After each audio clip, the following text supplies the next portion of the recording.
Halo, apa kabar semuanya? Saya doakan semoga kalian dalam keadaan baik-baik saja dan selalu dimurahkan rezekinya. Kali ini saya akan menceritakan sebuah alur cerita film yang di-request oleh salah satu sahabat yang nonton channel ini. Film yang dirilis pada tahun 2013 ini menceritakan tentang sebuah wabah virus mematikan bernama H5N1 yang berasal dari salah satu imigran gelap di kota Bundang, Korea Selatan, yang kemudian menginfeksi banyak orang dan menyebabkan tewasnya puluhan ribu warga kota Bundang.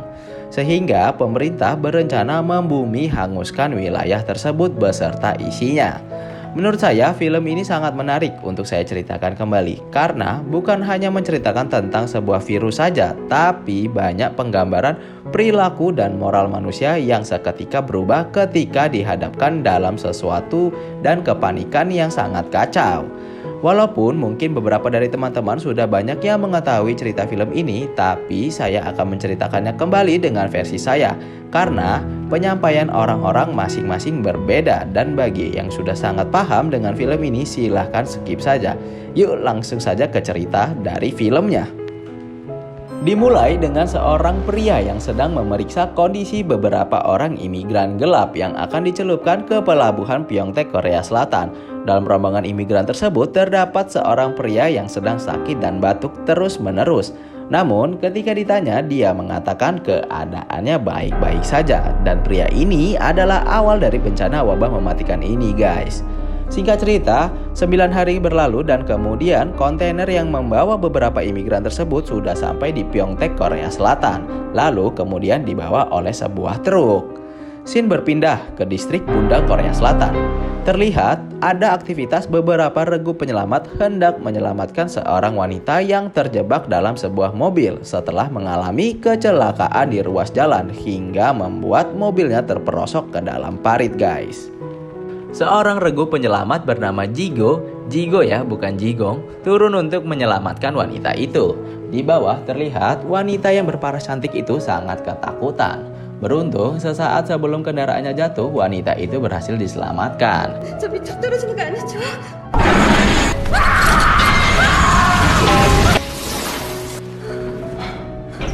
Sesampainya di atas, Jigo yang sepertinya tertarik pada wanita itu datang dan membawakan secangkir kopi. Namun, wanita yang diketahui bernama Inhe itu bukannya berterima kasih, namun malah terkesan cuek dan ketus kepada Jigo. Sesampainya di markas, Jigo masih menggerutu perihal Inhe yang tak berterima kasih. Kemudian Jigo mengatakan kepada temannya kalau Inhe akan datang mencarinya karena dia membawa jaket wanita tersebut bersamanya. Dan benar saja, tiba-tiba Jigo mendapatkan kabar bahwa dia sedang dicariin Inhe untuk mengajaknya bertemu malam itu. Akhirnya Jigo bertemu dengan Inhe di jalan tempat kecelakaan tadi. Di sana ternyata Inhe bermaksud meminta pertolongan Jigo untuk mencarikan tasnya yang hilang saat kecelakaan tadi siang.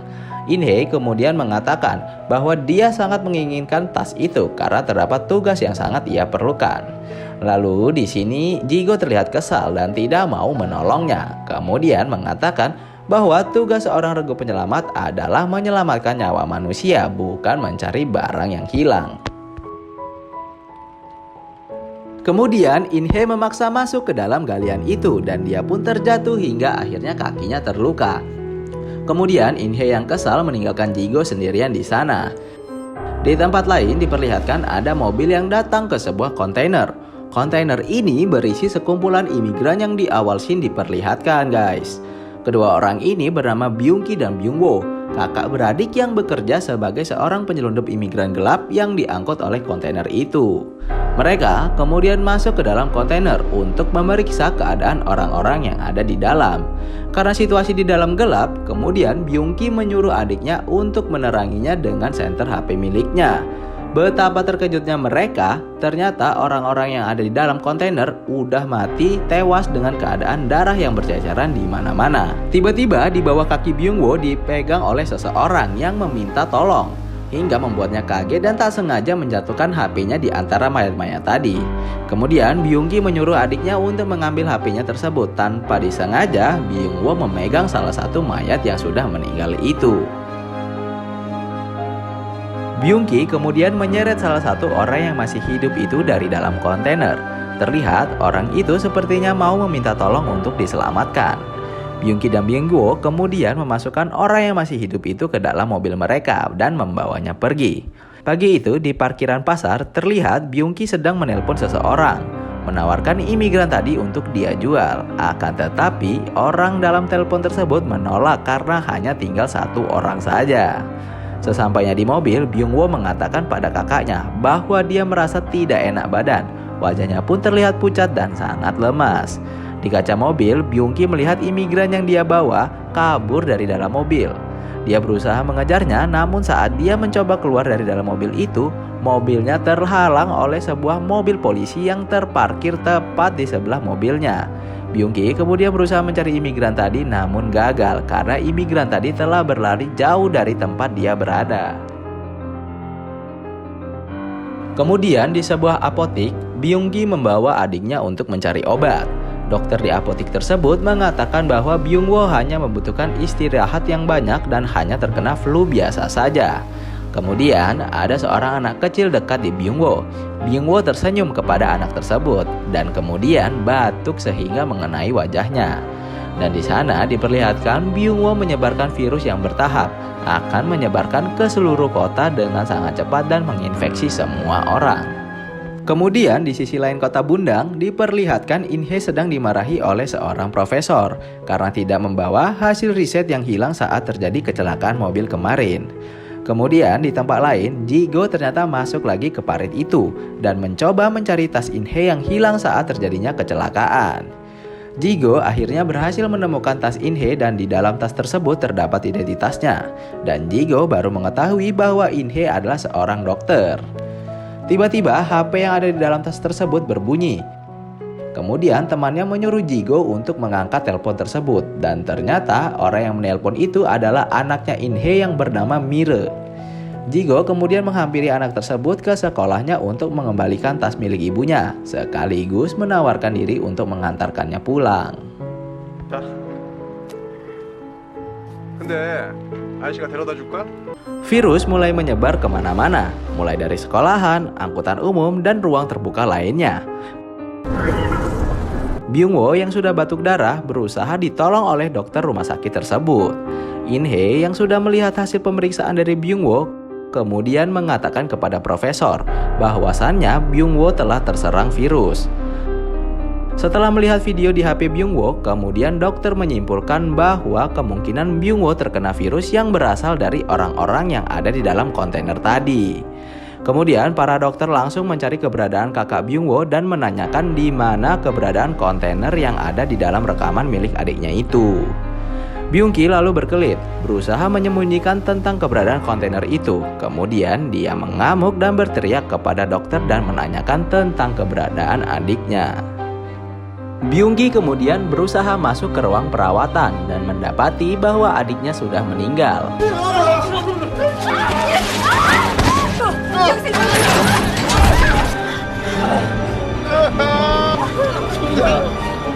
Kemudian siang itu di sebuah taman tak jauh dari apartemen tempat tinggalnya, Mire sedang mencari kucing yang bernama Kitty dan bermaksud memberikannya makan.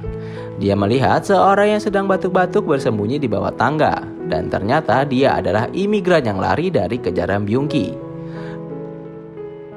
Mire yang takut kemudian berjalan menjauh dan kemudian ada sebuah mobil yang melaju kencang di parkiran itu. Mire hampir tertabrak, beruntung berhasil diselamatkan oleh imigran yang bersembunyi di bawah tangga tadi.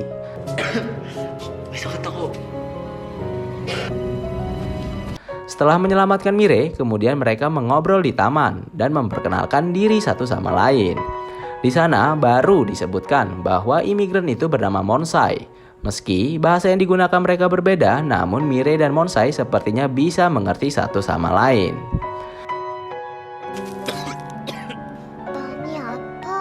Kemudian Mire berkata kepada Monsai bahwa dia ingin mencari pertolongan dan meminta Monsai menunggu di sana. Singkat cerita, Mire kemudian datang bersama Ji-go. Tapi di taman, mereka tidak menemukan keberadaan Monsai. Ji-go kemudian merasa sia-sia, lalu meninggalkan Mire dan berkata kalau saat ini dia sedang banyak pekerjaan.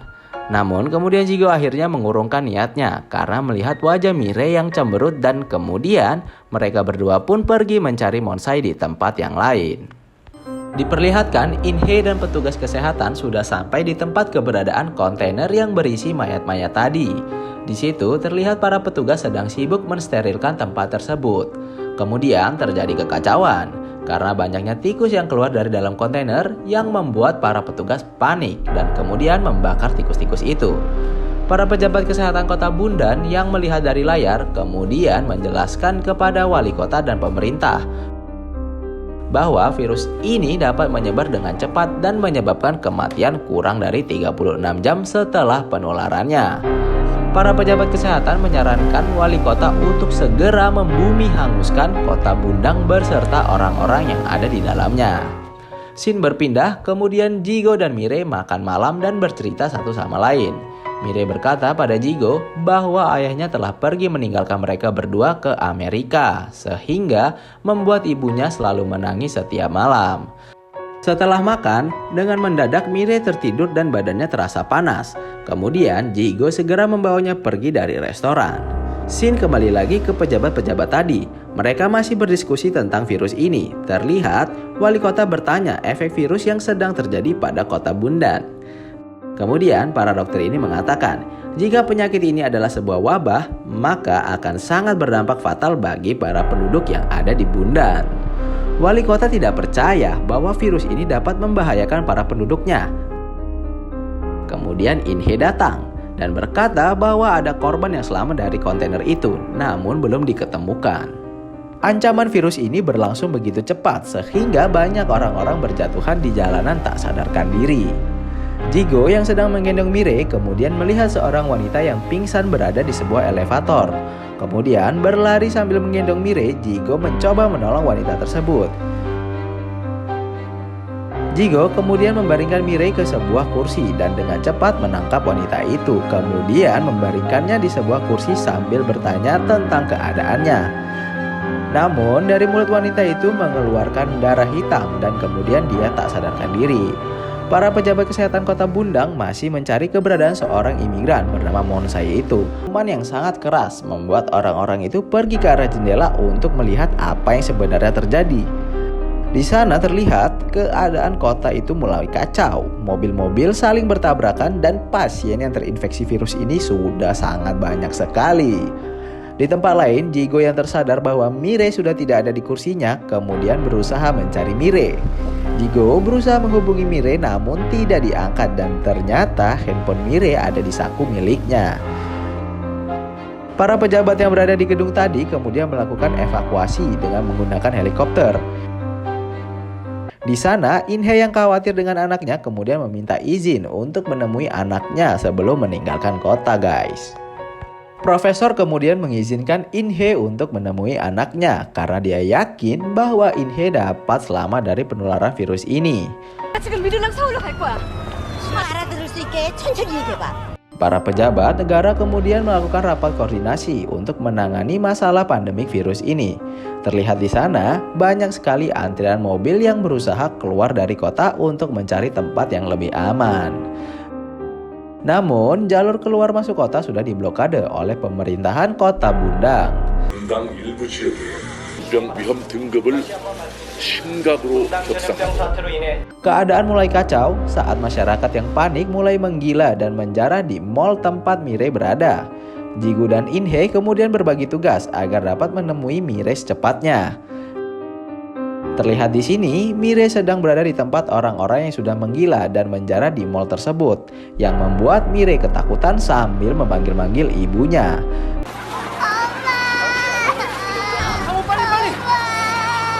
Pihak keamanan pun terlihat sangat bengis dengan secara kasar menghalau massa yang mencoba mengambil barang-barang demo tersebut.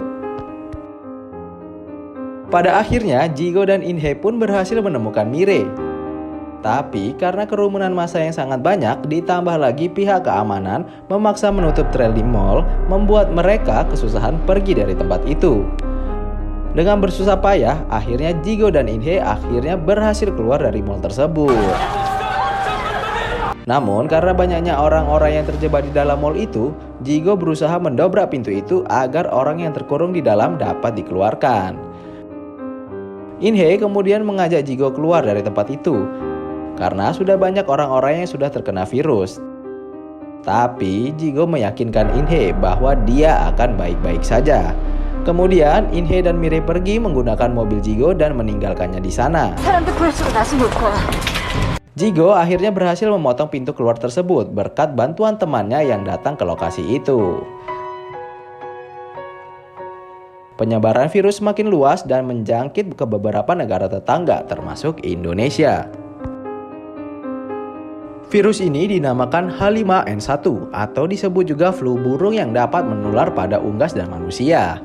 In-hye dan Mirai kemudian dapat masuk ke dalam bus untuk ikut penampungan karantina guna melakukan pengecekan dan memisahkan antara orang-orang yang sudah terjangkit virus dan yang belum. Terlihat antrean bus yang sangat panjang dan orang-orang telah mengantri untuk melakukan pemeriksaan menyeluruh dengan cara yang sama seperti yang kita lakukan saat ini di tengah pandemi corona. Di tempat lain, para pejabat Korea berdebat tentang penanganan orang-orang yang negatif dan positif karena rencananya mereka akan ditempatkan dalam karantina yang sama. Hal ini tentu akan mengakibatkan peningkatan suspek atau orang terjangkit yang sangat tajam. Kemudian, petugas melakukan pengecekan yang sangat ketat kepada orang-orang yang memiliki ciri-ciri tertular virus ini dengan munculnya bercak-bercak merah pada tubuh mereka. In-hye kemudian mengetahui bahwa Mirai kemungkinan telah terjangkit virus itu dan berusaha menutupinya. Jigo menghampiri In-hye, namun dia heran dengan perubahan sikap In-hye. Keributan terjadi di mana-mana, orang-orang yang merasa tidak nyaman dengan keadaan karantina itu kemudian protes dan terlibat perseteruan dengan petugas. Terlihat tentara tersebut mengacungkan senjatanya ke arah Jigo, namun dihentikan oleh salah satu pemimpin pasukan bernama Kongguan dan menyuruh mereka bubar dan kembali ke tenda masing-masing. Keadaan di luar kota Bundang semakin kacau. Banyak orang-orang yang khawatir jika nanti virusnya akan sampai ke kota Seoul. Di sisi lain, ternyata Jigo bersebelahan dengan In-hye di karantina tersebut. Jigo ternyata tahu bahwa Mirai sedang terinfeksi. Kemudian, In-hye memohon kepada Jigo agar tidak memberitahukan kepada petugas karena dia tidak mau berpisah dengan anaknya itu. Jigo akhirnya menuruti permintaan In-hye. Itu karena ia tahu bahwa orang yang terinfeksi virus akan segera ditembak mati. Terlihat di luar keadaan sudah sangat mengerikan. Terlihat para tentara menembaki burung-burung yang sedang terbang karena dikhawatirkan akan membawa virus-virus itu dan penyebarannya akan semakin luas. Monsai pada akhirnya ditemukan, kemudian dibawa ke lab untuk diambil darahnya karena kemungkinan bisa menjadi antibodi untuk vaksin virus ini. Karena setelah lebih dari 2 minggu terinfeksi, keadaannya masih baik-baik saja. In-hye yang mengetahui hal itu langsung menjemput Mirai dan berusaha membawanya ke lab itu. Saat hendak membawanya, tiba-tiba petugas karantina mencari pasien dengan nomor 2966. Karena pasien dengan nomor itu telah terinfeksi yang mana itu adalah nomor milik Mirai. Seketika, Jigo mengatakan dia adalah pemilik nomor tersebut, lalu kemudian dibawa ke karantina yang dipenuhi orang-orang yang telah terinfeksi.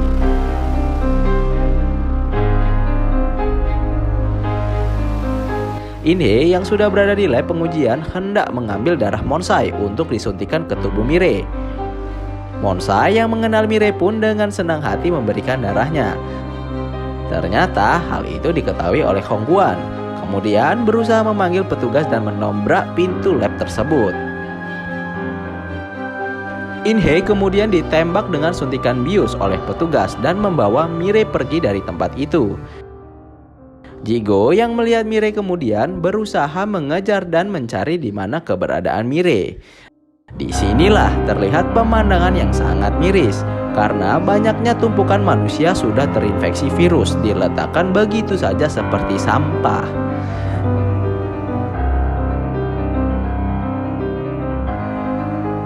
In-hye yang tersadar kemudian menanyakan keberadaan anaknya sambil mengancam akan membuang sampah vaksin yang telah jadi itu. Kemudian setelah tahu anaknya dibawa ke tempat pembuangan mayat, In-hye langsung berlari ke sana untuk mencarinya. Jigo yang sedari tadi sudah bersusah payah mencari info keberadaan Mirei akhirnya berhasil menemukannya.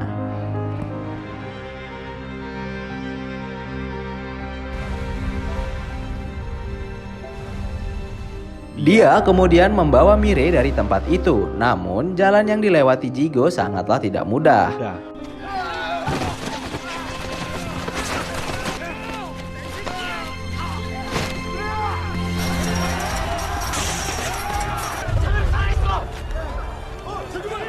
Monsai yang baru saja keluar dari mobil tiba-tiba ditarik oleh Byungki yang sudah lama mencarinya karena dendam atas kematian adiknya.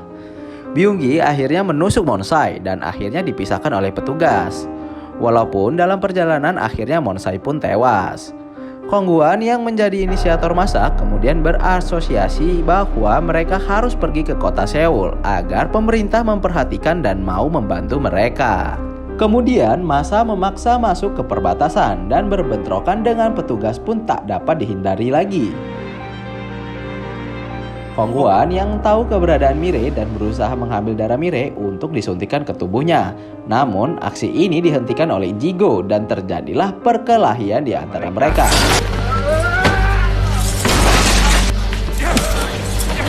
Sehingga mengakibatkan Kongguan pun tewas. Tembakan yang dilepaskan dari kerumunan massa memicu para tentara untuk melepaskan tembakan beruntun ke kerumunan massa. Terlihat orang-orang berjatuhan akibat dari tembakan itu. Keadaan ini sangat miris dan sangat mengerikan sekali.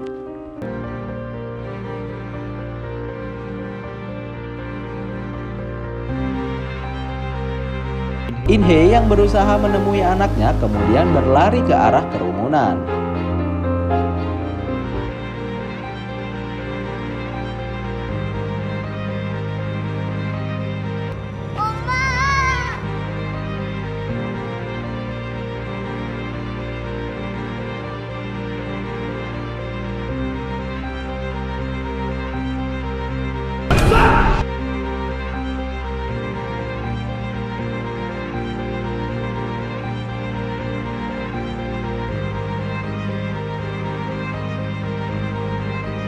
Presiden Korea dan perwakilan Amerika kemudian bersih tegang karena presiden tidak terima dengan tembakan yang diarahkan ke penduduknya. Terlihat kemudian perwakilan Amerika kemudian memanggil pesawat tempur untuk menembaki massa yang berusaha memasuki perbatasan Seoul.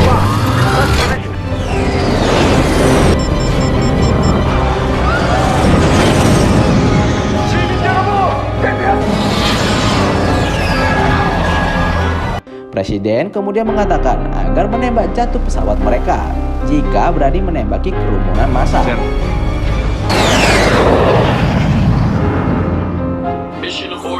Mirei yang melihat ibunya tertembak kemudian berteriak ke arah tentara untuk tidak menembakinya lagi.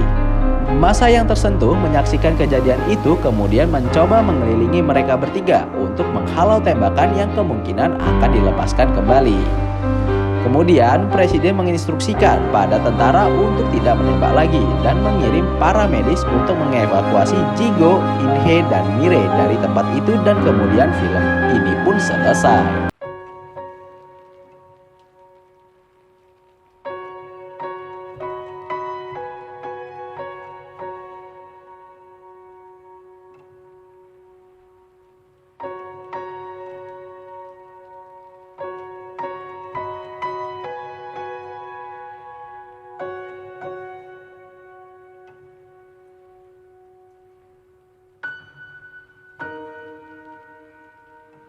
Terima kasih buat yang udah menonton video ini dan terima kasih banyak buat yang udah request. Sejujurnya saya lebih senang dengan film-film yang menguras air mata dan film-film yang menginspirasi. Kalau ada film-film menarik yang bisa kita sharing silahkan komentar di bawah. Dan saya mohon maaf jika ada kekurangan dalam alur cerita film ini. Bagi kalian yang suka dengan video ini silahkan klik tombol like di bawah. Dan jika suka dengan video-video di channel ini silahkan klik tombol subscribe di bawah. Dan kalau udah saya ucapkan terima kasih ya. Baiklah, akhir kata saya pamit undur diri. Sampai jumpa lagi di alur cerita film selanjutnya. Assalamualaikum warahmatullahi wabarakatuh. Bye-bye.